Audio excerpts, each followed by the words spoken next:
Bonjour, c'est Benoît de Smith et je réponds à une question que l'on m'a posée récemment, c'est comment est-ce que tu gères ton entourage lorsque tu te lances dans un nouveau projet en tant qu'indépendant? Alors je vais d'abord parler de ma propre expérience. J'ai lancé différents projets en tant qu'indépendant et bien souvent l'entourage est négatif. Bien souvent, les personnes parlent de ce qu'ils connaissent et a tendance à aller vers ce qui est plus facile et vers la sécurité. Et bien sûr, se lancer dans un projet en tant qu'indépendant, c'est pas se lancer vers la sécurité. Il faut quand même être conscient de ça.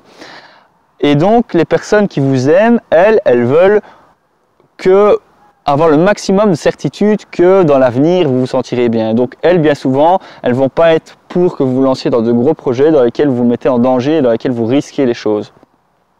Donc il faut savoir encaisser et entendre l'avis des personnes que l'on aime et savoir malgré tout aller de l'avant et prendre des décisions malgré les sirènes d'alarme que notre entourage nous donne et voilà, se sentir capable de construire des choses malgré que les personnes autour de nous ne comprennent pas ce qu'on fait.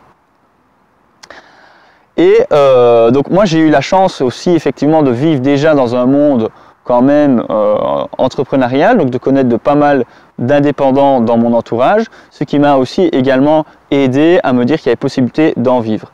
Si ce n'est pas votre cas, que vous vivez vraiment dans un monde dans lequel l'entrepreneuriat est quelque chose de tabou ou dans lequel vous n'avez aucun retour d'expérience, ne serait-ce que dans votre entourage propre ou éloigné, renseignez-vous, prenez contact avec des personnes qui réussissent, prenez contact avec des personnes qui osent, prenez simplement contact avec des personnes qui sont dans ce monde-là.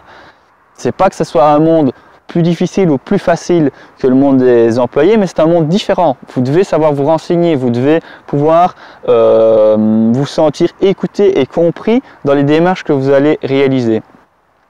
Alors demain peut-être un grand soleil, mais demain peut-être un gros nuage gris aussi.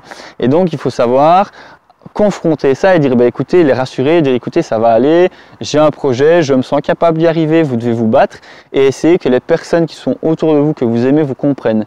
Et malheureusement les personnes qui ne vous comprennent pas et qui vous mettent vraiment des gros bâtons dans les roues, ou vous ne parlez plus avec ces personnes-là, vous ne parlez plus en tout cas de votre projet professionnel, vous profitez d'une autre manière avec vos amis ou votre famille, ou vous coupez complètement les ponts. Voilà, si vous avez effectivement quelqu'un qui est vraiment là et qui vous freine vraiment dans votre avancée, il faut savoir qu'en tant qu'indépendant, si vous ne mettez pas toutes les chances de votre côté, toute l'énergie positive qui arrive vers vous pour vous faciliter la vie et pouvoir avancer, vous allez avoir vraiment du mal de réaliser de grandes choses. Vous allez vraiment être bridé dans votre potentiel.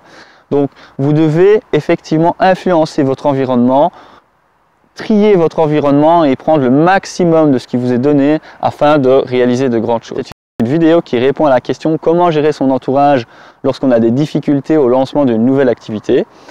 Je vous incite à aimer la vidéo si vous avez aimé et à la partager. Merci beaucoup et à très bientôt pour une prochaine vidéo. Au revoir.